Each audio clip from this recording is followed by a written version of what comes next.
Hey you, welcome to my queendom. I'm Ashley Cole, a certified spiritual and emotional wellness life coach, psychic empath, Reiki practitioner, author, and intuitive reader. I specifically ask Spirit to guide this message to those of you who are meant to hear it, so I'm glad you decided to join me today. The title of today's channeled message is Are You Sabotaging Your Way Out of Being Happy? Let's find out.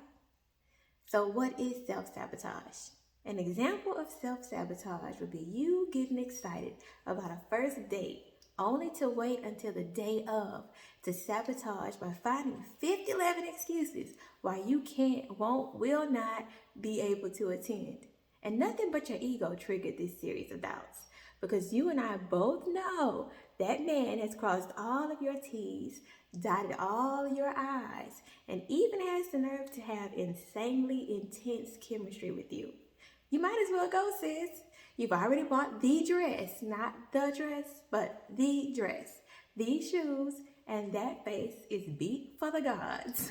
But you're sitting there sabotaging, attempting to find something wrong with him, coming up with every excuse you can talk your way out of going. Sound familiar? Girl, if you don't get out of your own way and allow that man to spoil you, you are an empress. You deserve to be showered with affection and admiration. Period. Better get like me and write a few self-love affirmations and stick them on that mirror so you don't have a choice but to boost that self-esteem. And stop replaying past pain. It happened. It's over. You learned from it. Let it go. Because one thing I promise I'm going to do is live my life and be happy. So should you. Another example would be you hyping yourself up to start a new workout or meal plan, and then a week into the new change, you find all kind of excuses why this wasn't the best time to start, or it needs to be postponed until a later date. And here comes the I just have too much on my plate right now excuse. I'm just so overwhelmed. Now don't get me wrong, if this is your situation, take care of yourself. But those of you out there that use this excuse to soften the blow to your ego for not finishing what you started, you're sabotaging. And some of you love to procrastinate your way out of an obligation. And because of that, today we'll be discussing why you sabotage your happiness, your goals, and where that kind of behavior stems from. Now, honey, I'm not judging, because sis was the queen of sabotage. But sis got tired. Sis had to make some changes. And now sis is here to help you make some necessary changes too. Overly excessive self-criticism is one of the ways you sabotage your peace and happiness.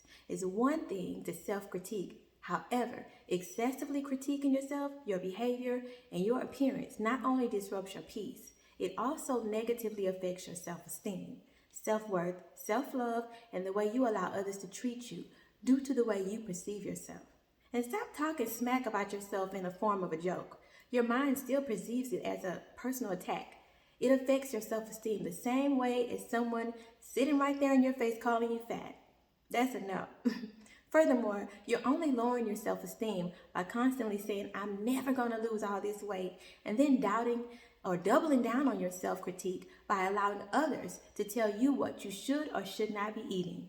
Instead of taking jabs at your ego, ask a close friend to hold you accountable or do things you enjoy that also burns calories. You coming up with excuses and allowing others to punish you for being who you feel you should be stems from you lacking self-belief and self-worth. So cut it out. Acknowledge there's a problem, get to the root of it, and then find a solution you know you will stick to. And be realistic. No one is expecting you to run a marathon tomorrow. I'm not. Another way you self-sabotage is by procrastinating due to fear of failure. Not giving yourself time to complete a task by continuously setting it aside, then rushing to complete it while filled with anxiety is going to have you sitting on the side of the road crying into a pint of ice cream. And that's not cute, but I still love you. Get it together. Then you turn around and initiate conflict to sabotage healthy relationships. Do I even need to make an example of this one? I'm in the mood to give one anyway. By the way, this is also a form of manipulation due to fear of failure in a relationship. And this behavior is triggered by your ego as a protective mechanism. This is your ego saying, let's ruin this relationship. It's probably not going to last anyway. What makes this relationship different from the last one? Sound familiar? So instead of pouring love, you sabotage any happiness or peace you may feel to prevent you from worrying about the outcome. In this situation, remind yourself you cannot predict the future. However, you can predict failure by continually initiating conflict. Get out of your own way, face your fears, and give yourself the freedom to live peacefully. Go with the flow of life and see where things go. You deserve to be happy. One last thing. Are you an emotional eater? God knows I love to eat. I love me some food. However, emotional eating due to a change in mood, lack of peace, anxiety, in order to stuff your emotions can be quite detrimental to your health, self-esteem, as well as your ego. Honey, if we eat every time something doesn't go our way, we will not make it into our 50s. We already see how food is being shelved these days, and there's fast food on every single corner. We do not need any assistance eating things that deteriorate our digestive systems. Life happens, and we've all had our share of bad days. In order to work through and allow yourself time to process your emotions in a healthy manner, find a healthy outlet instead of eating. Go for a walk, write in your journal, get your feelings on paper, do a quick meditation or yoga, or even call a friend. Your body, mind, and spirit will thank you later. I forgot to talk about that negative mindset of yours. Believe it or not, being a pessimist is sabotaging in itself. Think about it. If you're a person who tends to see the worst in every situation, you're consciously preventing yourself from seeing what could go right. This behavior can stem from you allowing unhealed trauma to take root in the way you perceive life. Learning to be optimistic while also understanding that everything we experience was meant to be experienced for a reason gives us a different perspective. If you've experienced many hardships, instead of allowing negativity to consume you, ask yourself, what have I learned from these experiences that I can share with others? The way you perceive the world is how you project your reality. What you feel within is what you project on others. Take the time to heal, shift your perspective, and change your reality. You deserve to be happy, so stop sabotaging, get out of your own way, and do whatever it is that lights your soul on fire.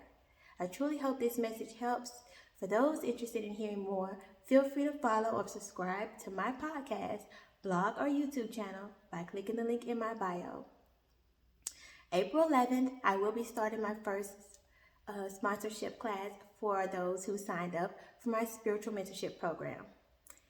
Also, if you're interested in private reading, my Etsy store is now open, and I'll be posting collective readings on my YouTube channel.